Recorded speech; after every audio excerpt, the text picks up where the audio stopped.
Finder's a global financial comparison company. We started in Australia back in 2011. We compare everything from credit cards to loans to insurance, basically the whole gamut of financial products. And what we do is we find every single provider on the market, put them in our comparison table tech, and basically have users go through and just find the ones that are going to meet their needs, the ones that they can qualify for, the ones that give them the best deals. We have a lot of content that we post on our site that's very informative and educational to make sure that people, when they are making financial decisions, are making fully informed ones. Want to attract and convert more leads? Want to learn how digital PR, branding, and SEO can establish and build your brand identity? Welcome to the Market Movers Building Brands and Links with Linkify podcast. We answer these questions and help you ramp up your brand visibility and credibility. Let's cut through the noise and make your business the talk of the town. We're your hosts, Nick and Chris. Let's get this show on the road. Welcome to the Market Movers podcast. Today's guest is Zak Ali, US General Manager at Finder, where he leads marketing, editorial, and PR in a world where search goes far beyond Google. We dig into why brand retention are becoming the real moat, what search everywhere optimization actually means, and how terms can appear in AI answers without chasing shortcuts. This is going to be a good one. Welcome to the show, Zak. Yeah, thanks for having me. It's great to be here with you. Yeah. Zak, it's great to have you on. To start, let's talk about what Finder does and then what you do it. Yep. So Finder's a global financial comparison company. We started in Australia back in 2011. We compare everything from credit cards to loans to insurance, basically the whole gamut of financial products. And what we do is we find every single provider on the market, put them in our comparison table tech, and basically have users go through and just find the ones that are going to meet their needs, the ones that they can qualify for, the ones that give them the best deals, etc. We have a lot of content that we post on our site that's very informative and educational to make sure that people, when they are making financial decisions, are making fully informed ones. I think that's more important than ever. And yeah, so I run the US branch of Finder. We're in Australia, UK, Canada, and the US. And so I'm the general manager for the US and basically oversee the marketing, sales, PR, editorial departments. And I've been there since 2018, almost 7 years now, or 8 years. Yeah. And it's been a wild ride. I mean, the golden age of SEO was very fun to experience, and then the helpful content update happened, having to regroup, and so it's been a wild ride. Yeah, that's awesome. Well, Finder's a great website, so that's why I'm really excited to be doing this interview. You mentioned there the golden heyday of SEO is over. So, what does success look like these days for Finder compared to the golden era?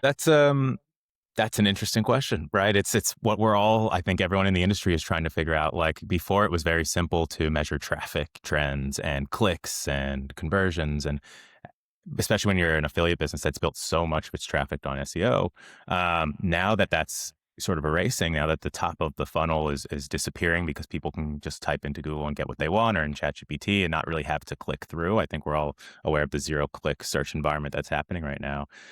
Success is really more about how optimized the bottom level, the bottom of the funnel is. And are we seeing higher quality leads coming into the site, and are we making the most of them to the point where we're replacing the revenue and the traffic that's been lost over the years through, AI and some of these other updates. But it's also about retention now. How do we get more out of our users? I think content is table stakes now. And so is tech, quite frankly. I mean, I'm not sure if you guys are users of Claude Code, but the way that's changed the game for what just the every person can do has really upped the ante for all businesses, and Finder's no exception. And so what we're trying to do to whether the stores offer deeper incentives, offer more authority, get more on video, on social, be a little bit more cross-functional, cross-channel, like be across more channels, right? We need to be where our customers are, and that's not just their SEO traffic anymore. That is on social, that is on email, that's on newsletter, that's on YouTube. And so it's a grind, but I think we're figuring it out, and hopefully the next 2 years will be quite revealing for who's still standing.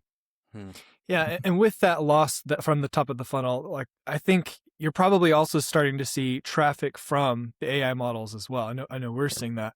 I remember after HCU happened, there was this big debate in the SEO community. Some people were saying like it's going to be just a bloodbath for a lot of these companies that are losing traffic. And other people were saying a lot of this top of the funnel traffic is overrated. It doesn't matter that much. What have you guys noticed? Did it have a big impact on bottom line, or was it, maybe not proportional to the amount of traffic that was lost?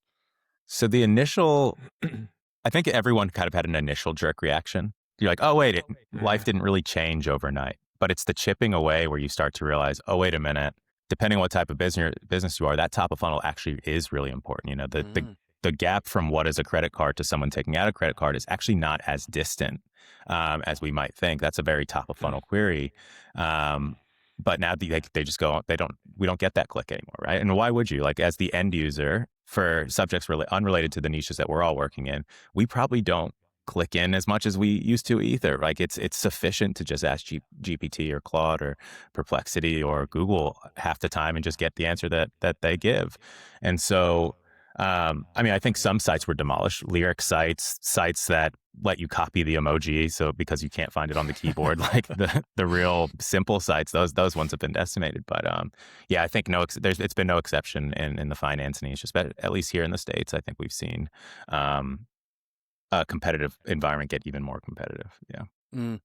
And is that the same across all the regions that Finder operates in? I think so. It's a bit different. So in the UK, Finder SERPs in the UK look a little bit different than in the US, for example. So in the US, whereas affiliate sites like Finder and NerdWallet and Bankrate and all of the comparison sites could rank for terms like best credit cards, or not best credit cards, but like best bank accounts, for example. That's like 9 of the SERPs are brands, and then every other day it'll be one of the comparison sites. There used to be a lot more real estate, and so that real estate's gone. The actual 10 blue link real estate has disappeared a bit. And now on top of that, let's add 4 ads, and now let's add the AI answer, and now let's add the shorts sort of SERP feature. So like, we're talking about not that many opportunities for people to click through.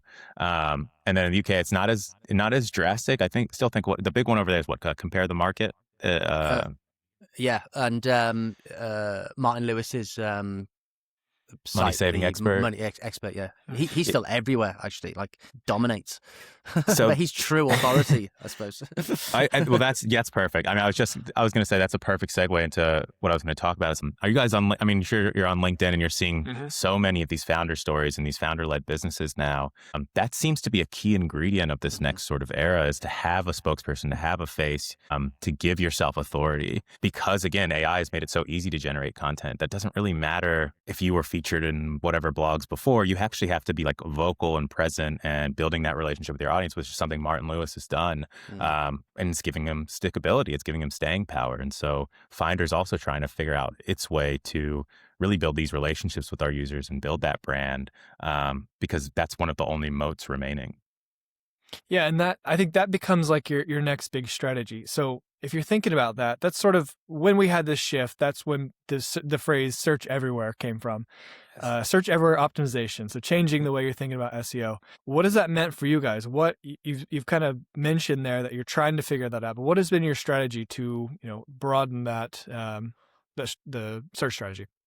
So YouTube was the first one we really decided to reboot. We were operating there before, but now we've really taken a much more serious sort of approach to it, where there's like video quotas we need to hit, and we want to monetize it a bit more, and we're starting to sell a little bit more sponsorships and build community there. Like we're not allowed to not reply to comments, for example, on our YouTube video. Like we're really gonna try and make it work there, and also build a niche. Like I think one thing that's interesting for financial comparison sites that cover so many topics and are very broad is you can't really do a 50-state strategy all at once. You have to kind of find one vertical, really win it, and then from there expand into the other one. So investing's been a big one for us, and that's where we're sort of building a bit of community. And that's the same on newsletter. We have our market briefing newsletter, where we do the top 5 stories of the day that are moving the markets. We send it out daily, and it's getting 40-50% open rates and really good click rates. And so we're building more owned audience, I guess we could say,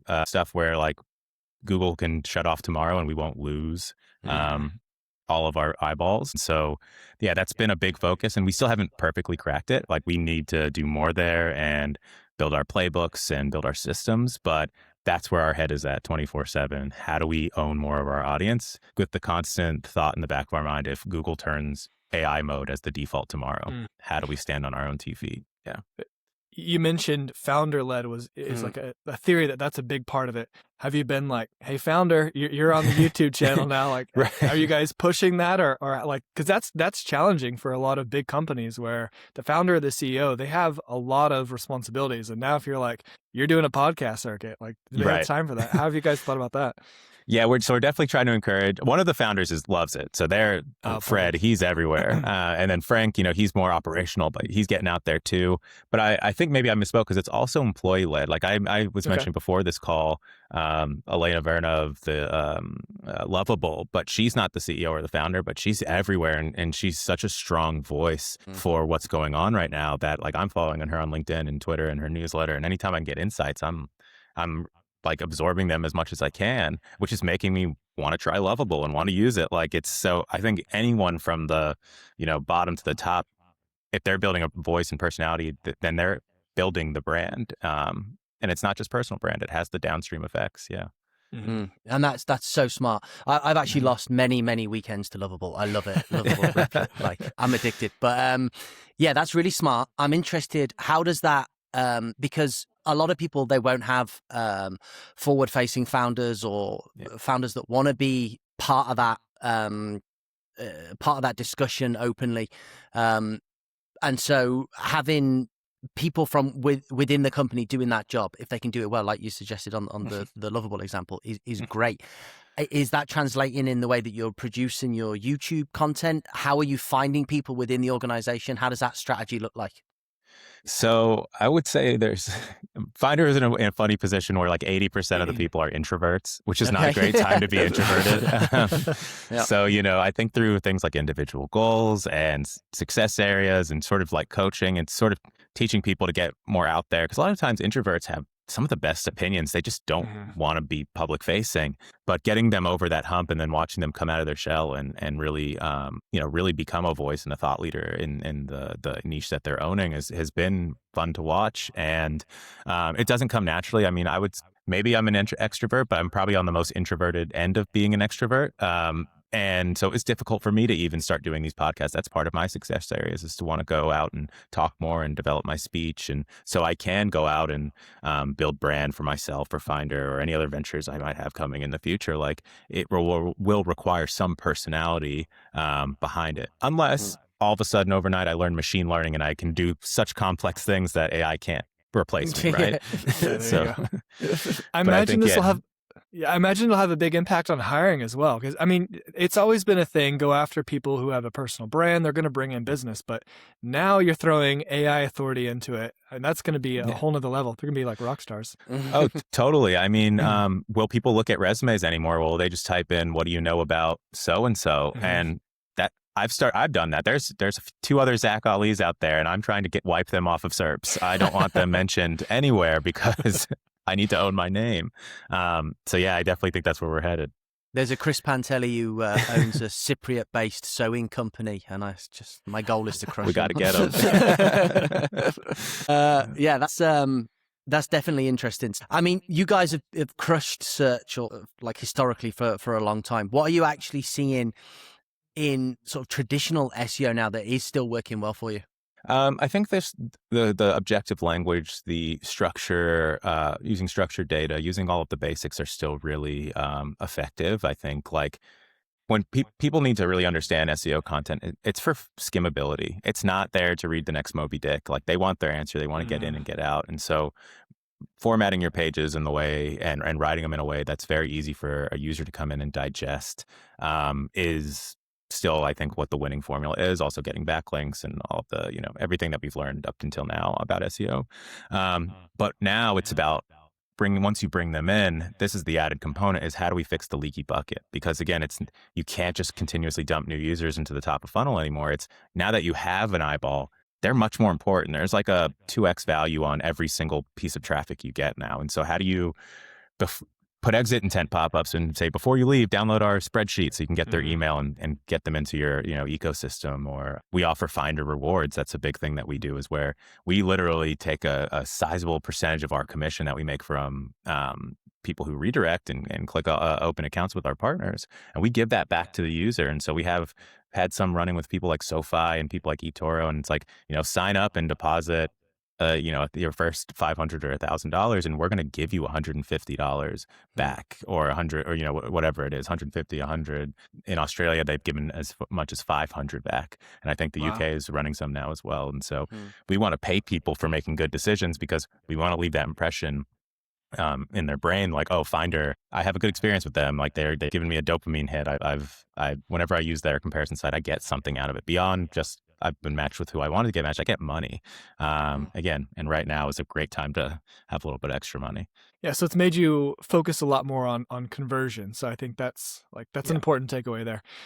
Now with the AI strategy, you mentioned you guys are trying to be out there, trying to be everywhere. How else are you thinking about that? Getting traffic from ChatGPT, other models, being the brand that's recommended. Do you have a strategy for that? Are you actively monitoring that? Yeah, so we use some tools like Stacker, which allow us to distribute our content across like a bunch of different publications. It's a syndication play.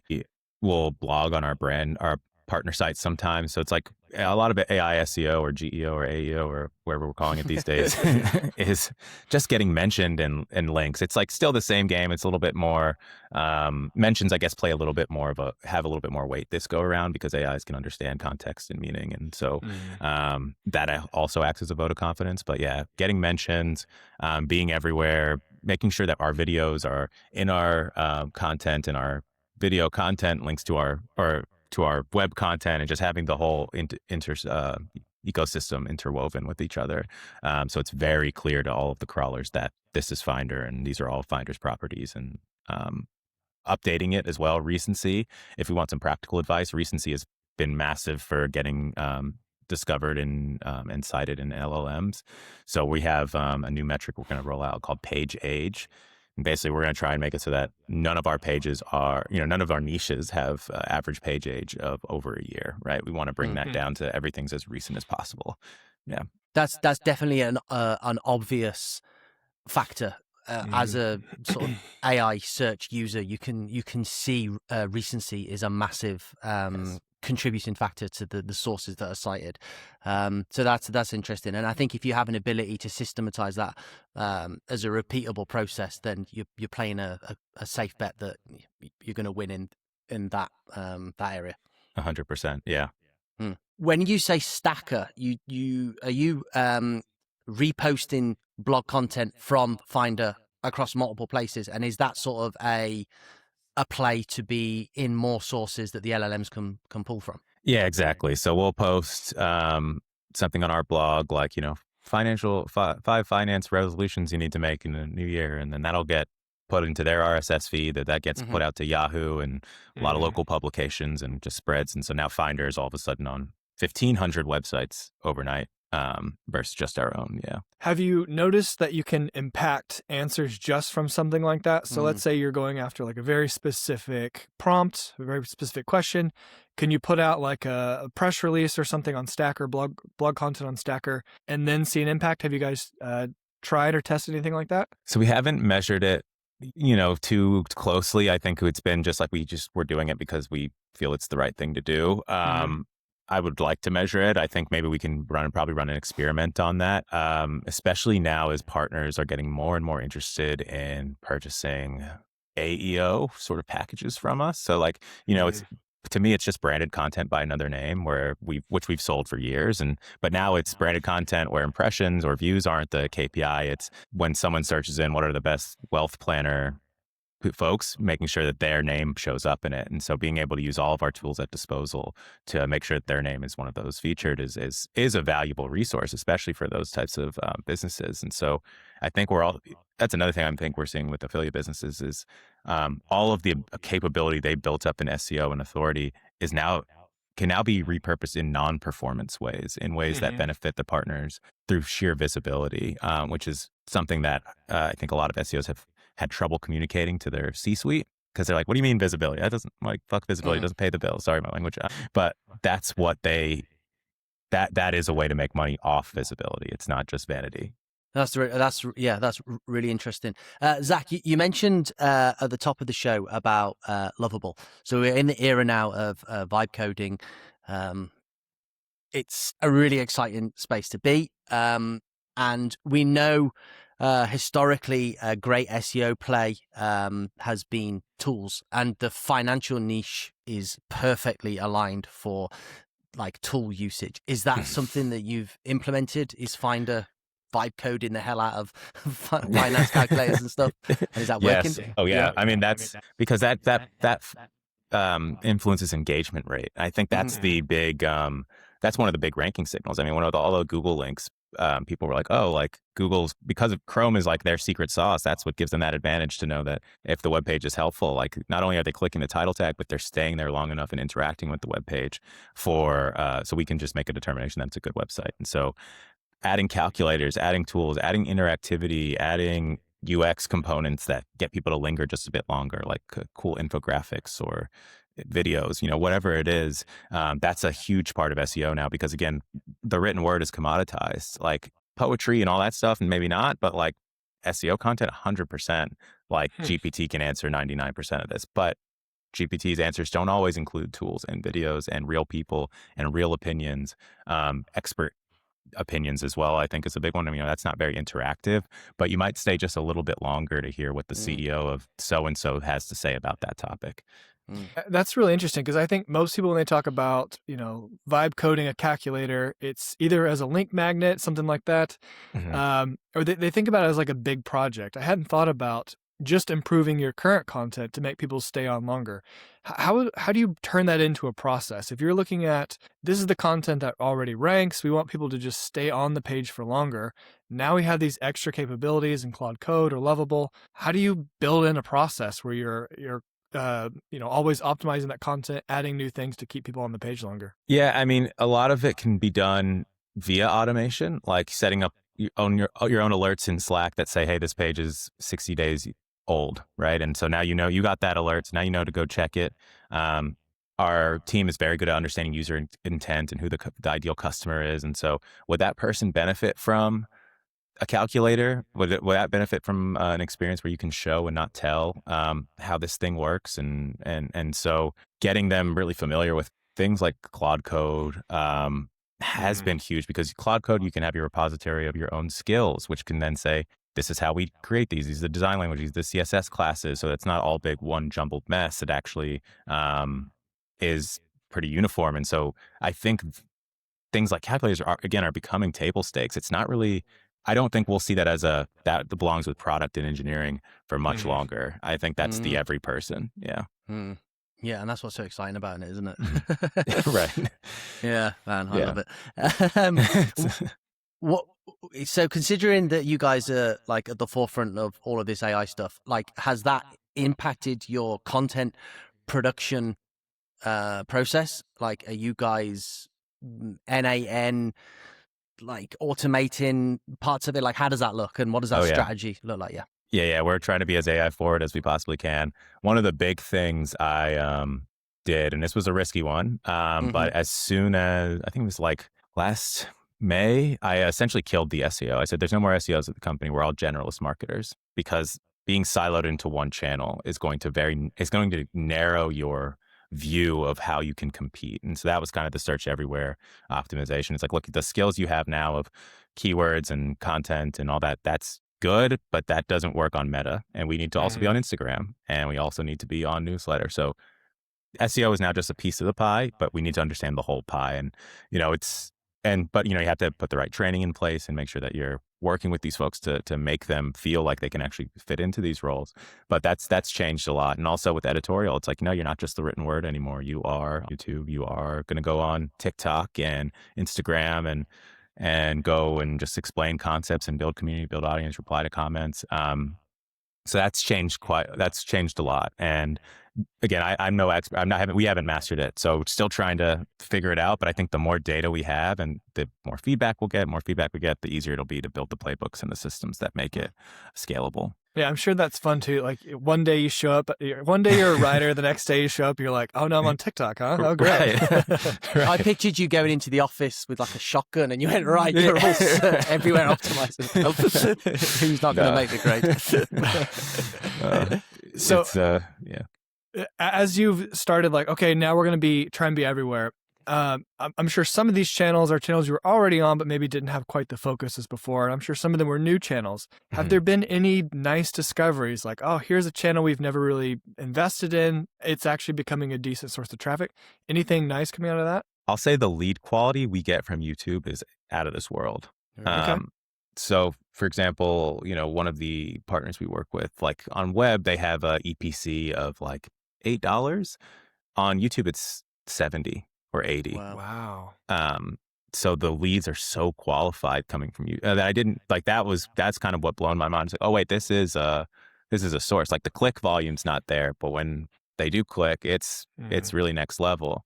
And but again, then there's the sponsorship desire. Like people really, all these brands really want to be shown for the queries that like matter to their brand. And so just seeing the compounding effects of spreading off into more channels. Like if you're known as just a content company, they might buy a branded article from you, whatever, but they're like, oh wait, no, we want the whole package. We want to be on your YouTube. We want to be on your website. We want to be on your Instagram. Like we know you're reaching qualified customers. And so please like give us that. And then, so that puts your brand at a premium as well, because they don't have to do these things themselves. They can outsource it to you.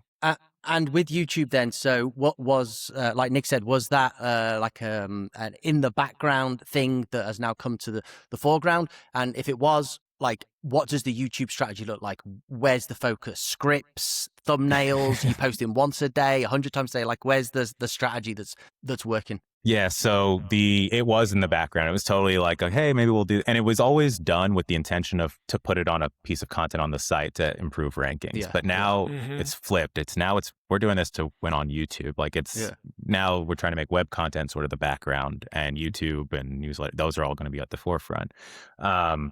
The strategy is really just like it's been kind of SEO led in a way of like, okay, where would it be really good to show up for a YouTube video with the intention of like, okay, if the person who runs investing or if our Robinhood partner searches something like what's Robinhood Gold, maybe it'd be really good for us to have leverage to be the ranking YouTube video there that says, is Robinhood Gold worth it on YouTube? And so we're kind of using the same keyword based strategy of like, but framing it almost from when people are searching this, what would be really valuable for our partners to show up for? And so that gives us a lot of strength, I guess, because now it's like, okay, maybe our web reviews ranking, our YouTube reviews ranking, which has happened before. We've had a situation where one of our partners, we were ranking for almost every result across 3 different platforms in SERPs. Nice. And they're like, okay, well, clearly we need to work with them. Like it's not, maybe we can so our sales folks can go into those meetings and maybe capture a larger rate or whatnot. But so I'd say keyword based. The thumbnails, 100% didn't realize how much thumbnails mattered. And now I know why Mr. Beast all look crazy and the headlines are all clickbaity. Like the stuff works. He had a leaked document that I would recommend anyone trying to get into YouTube read. One of his internal docs that he gives to new hires came out, and it was like the playbook, basically. And we were like, all right, well, we're just going to follow Where's this. Where's that? Leaked doc. Just Google it. Yeah, Mr. Beast leaked YouTube.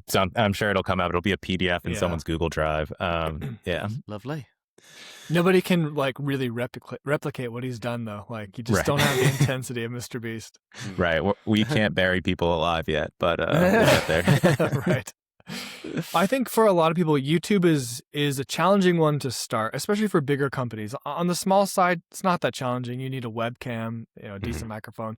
But if you're a bigger company and everything you've done, your site, it looks professional, it's kind of challenging to produce like this polished YouTube channel. So how have you guys done that? Do you have like a dedicated place to record?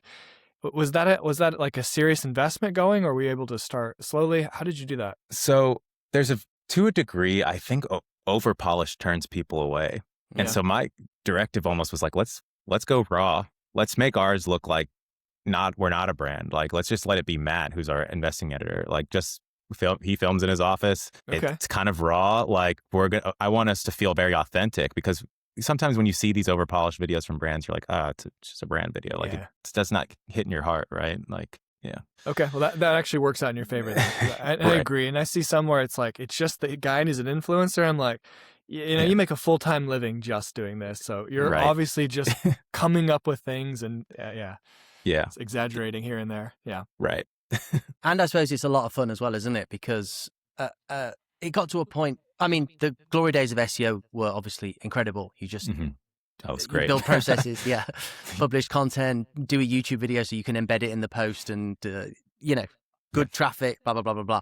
But I suppose that's just all it was, wasn't it? And I suppose this has forced us to give more value across a wider breadth of places. So you'd think that the long-term benefits, if you do it right, would be like brand longevity and growth for years to come. Yes. One thing I can say, which is kind of like almost counterintuitive, but like it takes a lifetime to build trust and a second to break it. So with AI allowing us to speed up so much of what we do, there is merit in taking a step back and making sure you're not doing anything that's too crazy that might destroy how people view you or see you. And so there's sort of that part of it that we all have to consider. It's like the market is changing really fast, and there is going to be a lot of temptation to do things the fast and easy way, and things aren't fact checked as properly as they need to be. In a YMYL category, you have to be like really above board. And so we've been careful to make sure that like AI is great, but it can't replace certain things that are still important. And so things like links are still important as well. Like you know, you can get on YouTube, you can do all that, but a backlink from the New York Times is a backlink from the New York Times. That's gonna do things for you. And so I think there's the one foot in the old world, maybe a one toe in the old world. But we got to keep it anchored into the stuff that still is tried and true, I think. Yeah. Yeah, that's especially true in the finance space. Like, it doesn't take much to destroy reputation. Credibility is everything in that space. I mean, I'm sure, like, you know, TMZ, they're having the time of their lives now with AI content. But you guys, you have to play by different rules. Yeah. It's like Robin Hood, right? I mean, remember the GameStop stuff like that? They weren't the only one to stop trading, but they are the poster child for it, and it's just it's hurt them to a good degree. Yeah. Yeah, definitely. Well, I mean, there is loads of amazing stuff in this episode. So thank you so much, Zak, for sharing. If people want to find you or Finder, where can they go? So I'm on LinkedIn, finder.com. It's, we'll usually have some sort of reward running where you can make money for taking out a product. I also have a Substack, just thoughtson.substack.com. And where I'll muse about AI and how it's affecting the SEO and the job market and marketing and whatnot. But yeah, if anyone wants to connect, I'd love to talk. Awesome. Well, thank you so much, Zak. It's been great. Thank you. This was awesome. Thanks, Zak.